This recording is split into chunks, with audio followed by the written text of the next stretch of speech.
Well, it is one of the biggest honours in the entertainment industry, being immortalised on the Hollywood Walk of Fame.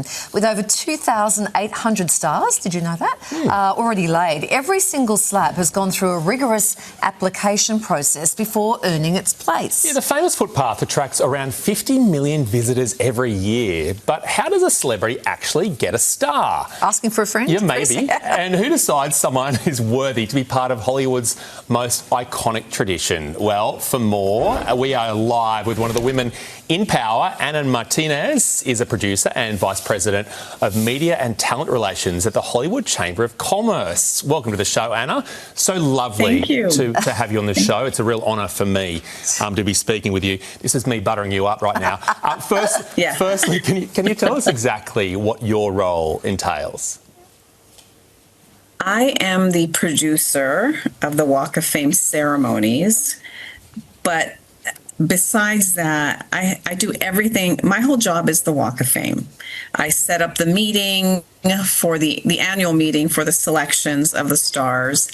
I choose the location. I publicize it. I do everything. Wow. Everything related to the walk is me. That's amazing. A lot of people assume that celebrities are simply given this star, awarded the star. But there is actually quite a process, and as you say, a whole committee involved. Can you run us through what it takes to get a star? Right. Once a year in June, the committee meets, and these committee members represent a category that they received their star in. There are 6 people and a chair of the committee. And so we put out a memo to people that it's time to nominate in April, and then people start applying. We get hundreds of applications. And the sad thing is we can't vote everybody in. And so we select an average of 30, maybe 36. It used to be 24 to now it's about 36 people, because we have a new category called sports entertainment. And so the criteria is longevity in the field of entertainment, awards, and they have to do charity work. Ah, interesting. So the charity is a big part of it. So it's not just a matter of the biggest star. You actually have these criteria, and they're all judged and scored according to those criteria. Is that how it works? And whoever comes out on top is awarded a star? Correct. And we have people from all over the world getting stars. They have to have crossed over to perform in the United States. So we have a lot of international people. We have a lot of Australians as well. Oh, that's lovely. Yeah, I think we saw Hugh Jackman. I think Hugh's got his own star, hasn't he? Obviously, Nicole Kidman. Is there a fee involved in this? There is. There's a sponsorship fee. It's $85,000. And I want to explain how the fee works, because people think that you can just buy it, and you can't. So a portion of the fee goes to a group called the Hollywood Historic Trust. They repair and maintain the stars that are broken or cracked, and need to be fixed, so there are no tripping hazards. And then the rest of the fee goes to the ceremony, the production, sound, security, everything related to the ceremony. It's kind of like planning a wedding. The guests are going to be seated. We have a check-in area, and the speeches are made. And yeah, that's where that goes. The city of LA, sadly, it's very expensive for them. So that's where this sponsorship fee goes to. Yeah. It's not just a matter of having a star. Also, where the star is located is a big deal, right? Where would be the highest profile spot, and where would be potentially the lowest? Well, they're all beautiful places. Location.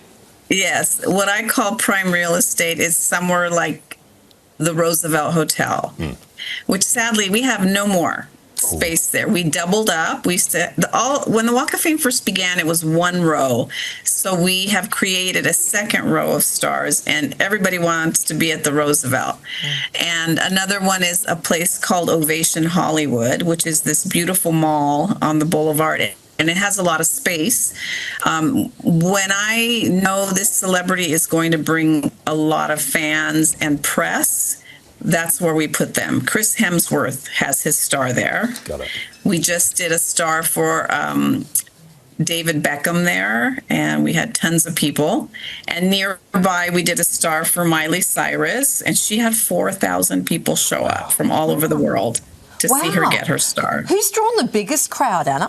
You've just rattled off a few there. Who's been the one that created the most buzz? It was a mariachi singer named Vicente Fernandez, and for many years, he held the record for 4,000 fans showing up. We did not expect it. Wow. And then about 17 years later, the late Selena Quintanilla, we had a nighttime ceremony, and she beat him by 500. So she had 4,500 people show up at her star. Anna, I'd be fascinated to know, has anyone ever been chosen but then actually turned down having a star? Yes.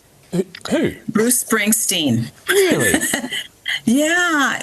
Back in the day, anybody could nominate someone. And this fan nominated Mr. Springsteen, and he chose not to take it. And so I created something called the Springsteen Clause, which is if you nominate someone, that person has to put something in writing saying that they are allowing this person to nominate them. And should that person be selected, they would be in attendance for the star. Okay. Wow. Another one is Clint Eastwood. He's just not interesed.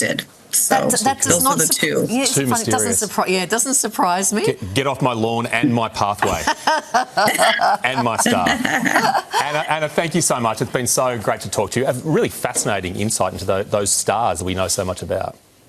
Thank you. Can I just say one thing? We're going to be announcing the new Walk of Famers class of 27 in a couple of weeks. We will be all we'll over let that. you We'll know. keep an eye out for that. Thank you so much, Anna. Okay, Thanks, Anna. thank Interesting to see you. how it all works, isn't Yeah. it? I wouldn't have a problem if you want to nominate. Like, I would accept. You would? I would accept. Would. Yes. The morning show's streamed throughout the US, is it? That's, yeah, well, I don't know.